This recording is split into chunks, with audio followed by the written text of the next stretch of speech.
மதுரை செல்லூரில் உள்ள திருவாப்புடையார் கோயில் நீர்ஸ்தலம், சிம்மக்கல் பழைய சொக்கநாதர் கோயில் ஆகாய ஸ்தலம், இம்மையில் நன்மை தருவார் கோயில் நிலஸ்தலம், தெற்கு மாசிவதி தென் திருவலாயர் கோயில் நெருப்பு ஸ்தலம், தெப்பக்குளம் முக்தீஸ்வரர் கோயில் காற்று ஸ்தலம் ஆகியவை மதுரையின் பஞ்சபூத ஸ்தலங்களாகும். அதனால்தான் பஞ்சபூதங்களையும் உள்ளடக்கி வெள்ளை, ஊதா, பச்சை, சிவப்பு, மஞ்சள் நிறங்கள் கலந்த பஞ்சவர்ண கிளியை அன்னை மீனாட்சி கையில் பிடித்துள்ளாள்.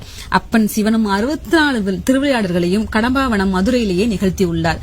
திருவாரூரில் பிறந்தால் புண்ணியம், காஞ்சியில் வாழ்ந்தால் புண்ணியம், காசியில் இறந்தால் புண்ணியம், சிதம்பரத்தில் வழிபட்டால் புண்ணியம், திருவண்ணாமலையை நினைத்தாலே புண்ணியம்.